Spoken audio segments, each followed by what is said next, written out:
analyzed the spinster character in the novel, and she's a very important character in my analysis because, as I said, the feminist vision in the novel is shrinking.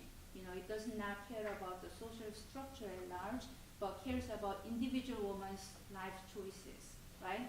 And the spinster character, Charlotte, she goes against the grain, and she tries to suture Lucy back to the social structure that interferes with women's development.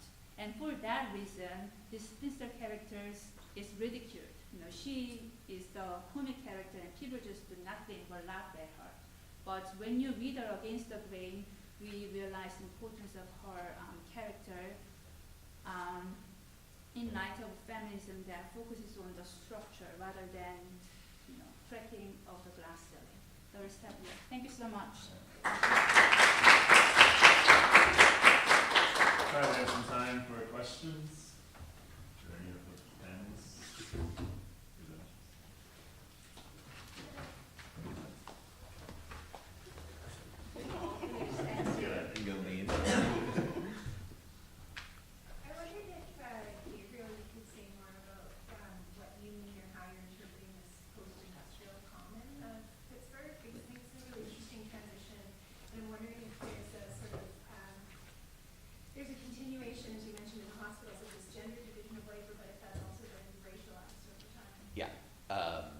So yeah, I rushed that little piece of the argument.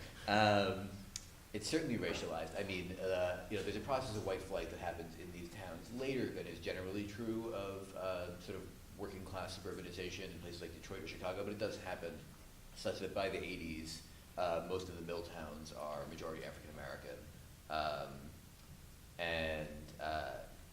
Even before that, the way the racial geography was such that working class people were at the bottom of the hill, but at the bottom of the hill were black workers. So all of the forms of ecological labor are much more, are racialized in intensive ways. And as opposed to industrial transformation that you're asking about happens, it produces obviously a racially stratified workforce in which black women are working in nursing homes as home health aides on the margins of the caring workforce, where white women are likelier to get jobs as RNs and that kind of thing. The difference between being an RN and being a home health aide is, in large part, how much scrubbing you're doing, right? Or that is one of the significant differences of it. So it's certainly, that transition is certainly heavily racialized. Say again? Vulnerability in work. Yeah.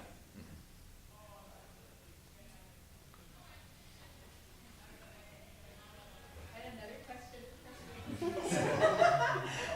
I was noticing there's a sort of connection between Andrew and Mercedes' papers, and that you're both talking about sort of the intersections of economics and fertility and the ways that they come together and the ways that they don't come together, and whether this sort of how much this sort of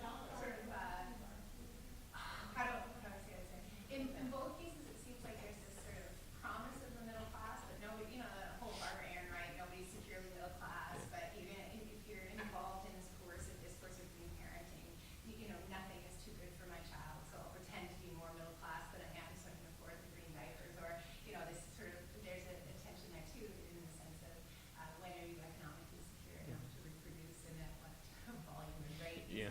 So I was wondering if you wanted to say anything more about that big comment that you made. Yeah. So, or about the connections between economic motivations.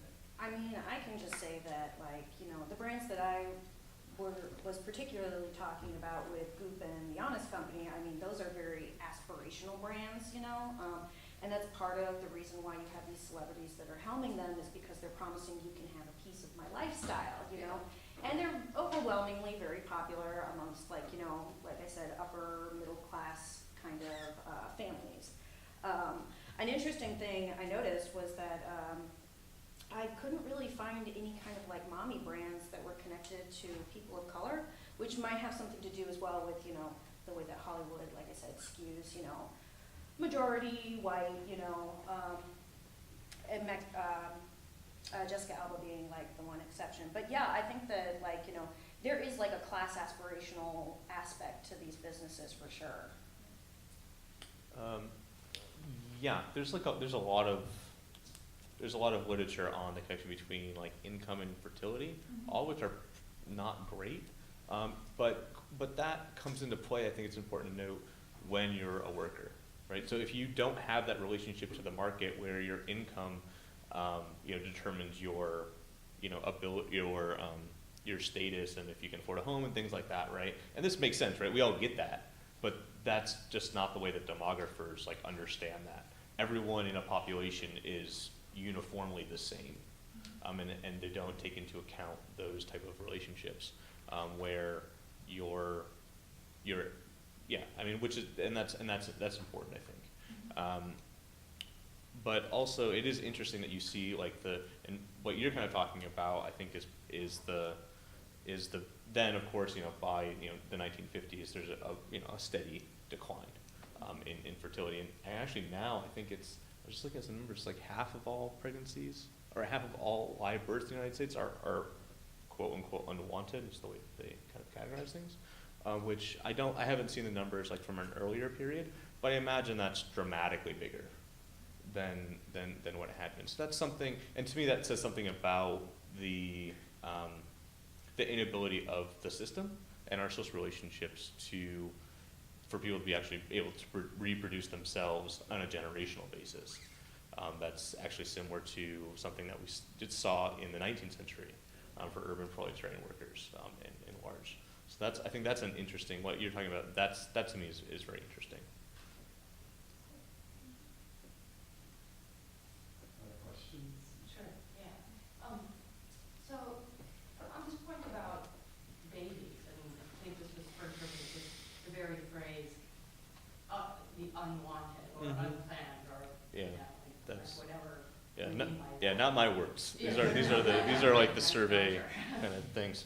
But it seems to me one comparison we could draw, and I guess I'm asking what you might think about this, is that another way to put this notion of, say, aspirational brands, right, the mommy brand, is that, and this is maybe a kind of Marxist way to put it, is that here we have a scenario where babies have become the objects of invidious comparison. That's what they really are. Right? So you've got two kinds of babies here. Right? You've got these objects of invidious comparison babies, right? The aspirational brand babies, the goop baby, right? And we've got the unwanted, right? Or the unplanned, or however we want to put that, but none of it sounds good. No. And so it just seems to me, from the point of view of both, I don't know, I guess an analysis of class, certainly, but there certainly are a lot of gender and racial implications or color to that. The critique of these aspirational brands, I think, it could actually be quite brutal. It seems the shopping in other people's cultures and the expropriation of the so-called Eastern, right, or wherever we're going for that, as an advertising, as a branding, it actually strikes me as just one more aspect of that invidious comparison that makes the gap even wider between the babies that we want, right, the ones that are going to be a promotion of our aspirant lifestyle, and another variety of the other, which is now a baby. I mean, And I wondered what we thought about that. sorry, I'm going to jump on this. Please. I'm cutting in. Please. All right. So I'm really glad that you brought that up, because one of the things that I would love to address in my paper, which would be like 500 pages long if I could, but is the fact that, like, I talked about attachment parenting. So attachment parenting has conservative roots. Dr. Sears himself, he's Catholic, and it's really been embraced a lot in these pronatalist movements, like Quiverful, for instance. When Quiverful is like, the idea that you have as many children as possible. Yes, Jesus warriors kind of thing, warriors for Christ. So I think there you really get, like, in particular, this image of, like, the child that is wanted. Like, we want to have as many children as possible. So it's not even just like as commodity, but even like, you know, going for that quantity in some way that is really fascinating to me. Yeah, I mean, there is, of course, like this is also like coming out of the like demography literature and what have you, is the idea is that you have like fewer children so that you can concentrate more of your resources on the child, because as, you know, like a middle class household, for example, in, you know, let's say in the turn of the century, right? That child needs a certain amount of education, et cetera, et cetera, et cetera. That a working class kid who's going to start working, you know, in a coal factory, you know, sorting big pieces of coal from rocks, at the age of 10, doesn't need for their life prospects, right? Necessarily. So there is kind of, I think that like there's definitely that thing going on, but also, I mean, there like at the end of like in the moment we will live, when it is like a fairly uncertain time, like we're in a moment of like hegemonic transition, especially in the U.S., like some sort of like global decline or stagnation for the global economy, but like, you know, not going up for like the U.S., where there is like, you know, all these kind of, you know, you talked about like the detoxing thing and like all this kind of, and like everything is a possible like pathogen, both social and biological, that like these kind of things seem to be kind of bound up with. And yet, very little discussion, I gather, on these sites about population, right? Or reducing the birth rate, or how, you know, how many babies maybe we should think about not having, or, you know, there's all this about what you do having babies, but it, apparently, at least for those who can afford it, not a lot of promotion of the moral responsibility to maybe have fewer, to maybe not use up resources at all. I cannot think of a single example where like celebrities have talked about birth control specifically, outside of like maybe some pro-choice kind of ads that you'll see where, you know, you see women sometimes, like celebrities, they're talking about like, you know, an abortion that they had when they were younger. But in terms of like the mommy business, I mean, no. Not in any way whatsoever. Contrary to the business model, right? Yeah, exactly. I want to jump in before it's too late, because I think it's really important. To me, what struck me about Minjeong, am I pronouncing that right? Close enough. Minjeong's piece is that her analysis and her insights from her talks really tie together all of these talks in the sense of how isolated the process of social reproduction is, and yet at the same time it's such an intimate act, right? So, I mean, I was thinking about how intimate it is to be scrubbing the clothes with all of the filth in that particular way, and I mean, that's not like just tossing a load in the laundry, right? It's a little different. And, I mean, and the thing that struck me in addition to that was this idea of, and you sort of alluded to this again, is when you said that when Lucy wanted to escape the traditional roles of women, that the narrator basically belittled her by coding this as immature, right? And so there's this idea of perceptions that brought to mind, and this perception of, is it immature to think I want something different out of my life than what my mothers and grandmothers and aunties have all done? Is it, and then there's this perception of products and what they bring to a person's home and their aspirations or not, you know, it's all perceptual, right? And I think that this is true with the whole baby boomer discussion. It's like needing to know why there was a baby boom.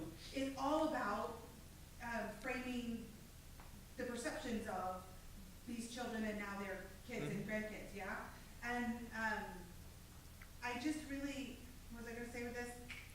It makes me think of Marx and the whole, you know, one of Marx's big themes throughout all the volumes of Capital is this difference between form and appearance, the difference between reality and perception, and how that is. And I haven't read A Room with a View, but I wonder. There's a movie. I saw that. Excellent, but I would never say it was even close. I remember very much enjoying the movie. And actually, I'm glad you said that, because now I feel like I can talk about the movie just for half a second. It ends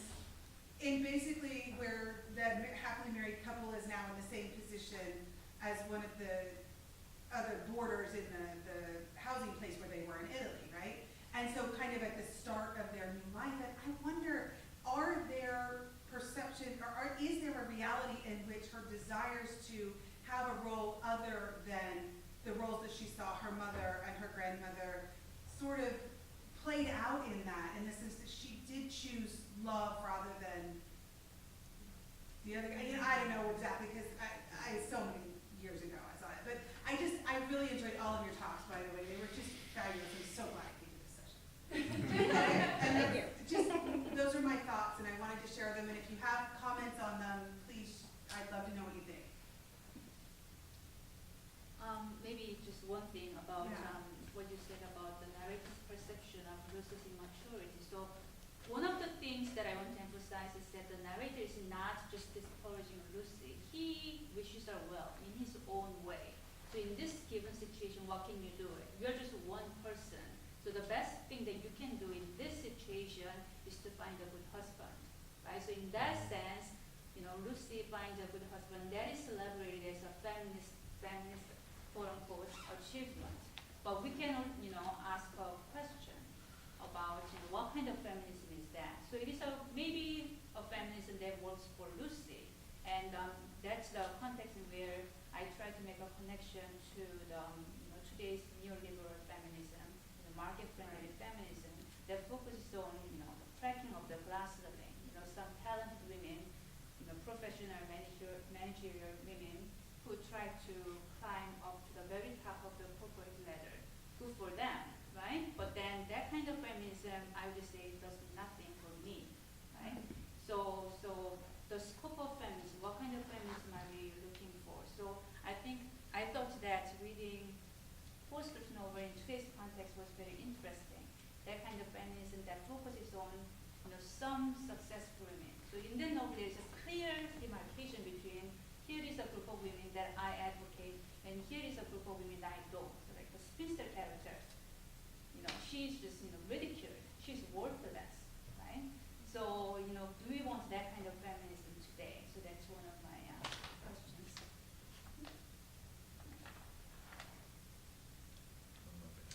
I don't know how much time, is there time for another? Yeah, we're over time, but the next section of the sorry, it'll be 35. Well, we can talk about it afterwards. The thought that I had, and it sort of connects to all of the panels, but the initial germ of the thought came during the Hebrew paper, was I read that the sort of like lowest rung of the pay scale for health workers, the home health aide, is like leaps, like the projection for that job sector growth is like leaps and bounds higher over the next 10 or 15 years than any other occupation. Because of the baby boomers. Well, Yeah. right, no, so because of baby boomers, and so it's almost like what occurred to me, and I guess I'm asking if this makes sense or if you have a comment on it. It seems like babies in certain ways are a sort of, I mean, they're a kind of sink for the materials of social reproduction and for labor. The And ultimate there are byproduct. yeah, and so there's some significant portion of the population that isn't, I guess we would probably say, able to sink a certain portion of their resources into that form of reproduction, and instead have to apply those caring practices as a way to earn a wage, and that sort of accounts, in a sense, for this huge trend. I mean, it's such a giant growth compared to all these other job sectors. So it just kind of, those came together for me. I don't know if that makes sense as a hypothesis, but it was a great panel. Yeah, I mean, I agree with that hypothesis. I'd say that it's worth thinking about in places like, so Pittsburgh began to age very steeply, really through the whole post-war period, and by the 80s was the second oldest metropolitan area in the country after Broward County in Florida, which I think is an extreme version of something you'd find in Cleveland or Buffalo or Rochester or Milwaukee or all these kinds of places. And I think it's worth thinking about the elderly in this context. Byproduct, to use a kind of inhumane metaphor would be one way, but we actually have a term for this, which we've applied and racialized rather than generational terms, which is surplus population, right? Yeah.